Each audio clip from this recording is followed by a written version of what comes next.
Winged Angels and Angels in OD Green, narrated by Sasha Maggio.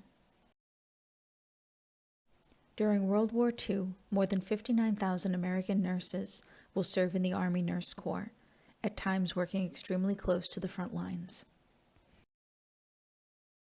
The Army Medical Department established a chain of evacuation in World War II, and nurses will serve under fire in field hospitals and evacuation hospitals, on hospital trains and hospital ships, and as flight nurses on medical transport planes. The skill and dedication of these nurses contributed to the extremely low post-injury mortality rate among American military forces in every theater of war. Overall, fewer than 4% of the American soldiers who received medical care in the field or underwent evacuation died from their wounds or disease. At the time of the attack on Pearl Harbor, 7 December 1941, the Army Nurse Corps did not even have 1,000 nurses, and 82 of them were stationed in Hawaii. Tripler Army Hospital was overwhelmed with hundreds of casualties, suffering from severe burns and shock. The blood-spattered entrance stairs led to hallways where wounded men lay on the floor awaiting surgery. Army and Navy nurses and medics, enlisted men trained as orderlies, worked side by side with civilian nurses and doctors, as a steady stream of seriously wounded servicemen continued to arrive through the early afternoon. Appalling shortages of medical supplies became apparent. Army doctrine kept medical supplies under lock and key, and bureaucratic delays prevented the immediate replacement of quickly used-up stocks. Working under tremendous pressure, medical personnel faced shortages of instruments, suture material, and sterile supplies. Doctors performing major surgery passed scissors back and forth from one table to another. Doctors and nurses used cleaning rags as face masks and operated without gloves. The hospitals at Schofield Barracks and Hickam Airfield had similar shortages. The chief nurse at Hickam Field, First Lieutenant Annie G. Fox, was the first of many Army nurses to receive the Purple Heart. The Purple Heart was established by George Washington, and this decoration originally was for outstanding performance of duty and meritorious acts of extraordinary fidelity. After 1932, however, the medal was usually restricted to those wounded or injured by enemy action.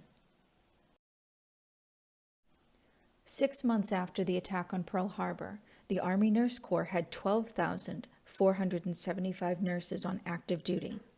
Most had no prior military experience, and most reported for duty with virtually no knowledge of Army methods, protocol, and so forth. Army nurses deployed with the active duty force in November 1942 and are there working during Operation Torch.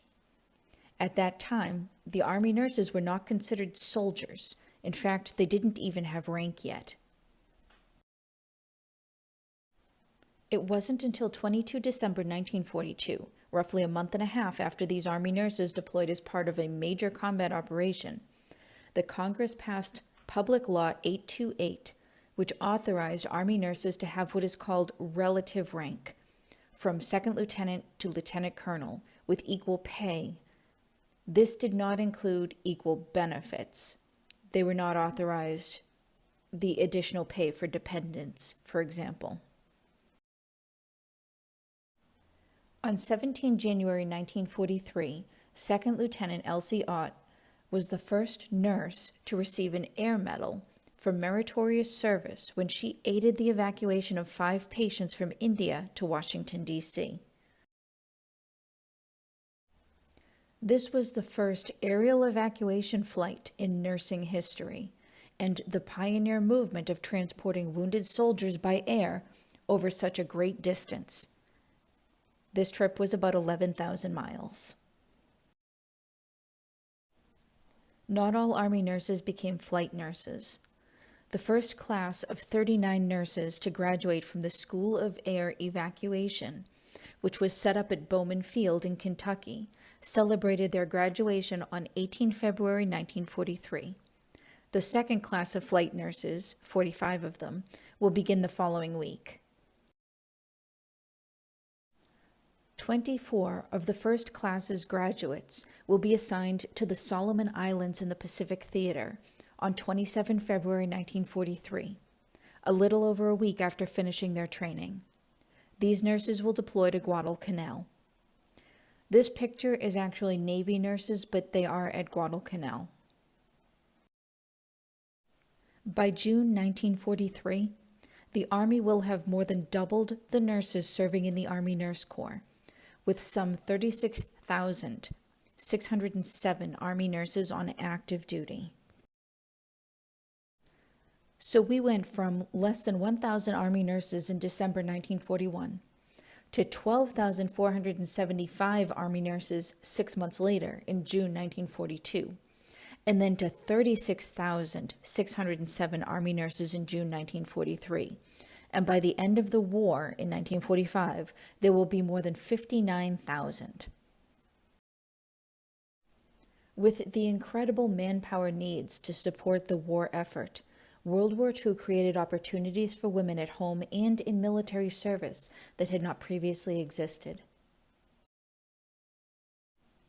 Between 1943 and 1948, the U.S. government provided free education for students enrolled in nursing programs, foreseeing the consequences of a severe shortage in this critical profession. The Army Nurse Corps was made a professional part of the U.S. Army in the middle of 1944, so we aren't there yet in the series. But at that time, nurses are commissioned as actual Army officers with the full retirement privileges, dependence allowances, and equal pay.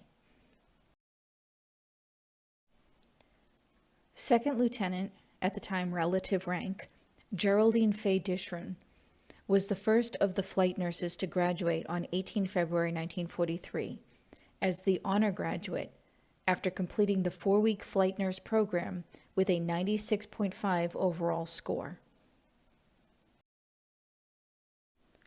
Major General David Grant, Air Surgeon, U.S. Army Air Forces, removed his own flight wings and pinned them on Second Lieutenant Dishron as a sign of respect. All members of the class were already registered nurses, many coming from the Army Nurse Corps, as had Lieutenant Dishron, while others came directly from civilian practice. Since the aircraft being used for medevac were also used for transporting supplies to the theaters, these planes were not dedicated aircraft and could not be marked with a red cross like this helicopter is. With no markings to indicate their non-combat status, these evacuation flights were vulnerable to enemy attacks. For this reason, flight nurses and medical technicians were all volunteers. The Army Nurse Corps will have 500 nurses serving in 31 medical air evacuation transport squadrons before the end of World War II, operating around the world in every theater. 17 flight nurses will lose their lives in the war. The first will be Second Lieutenant Ruth Gardner, who will die in a C-47 crash on 27 July 1943. On 1 October 1943, the Gardner General Hospital will open in Chicago, named in her honor. It is a tribute to their skill that of the 1,176,048 patients air evacuated throughout the war, only 46 died en route. The reference material is linked in the description box below. But one book I would like to highlight is this one on the Army Nurse Corps, which is a Center of Military History publication. Thank you for joining me today. The references included in the Twitter thread presented here are linked below in the description. If you are a fan of this content, please consider subscribing to my accounts on any or all platforms, as that helps me know the content is worth the effort. Check out motheroftanks.com for details and links to all content. And don't forget the series podcast, which will feature many brilliant guests throughout the year.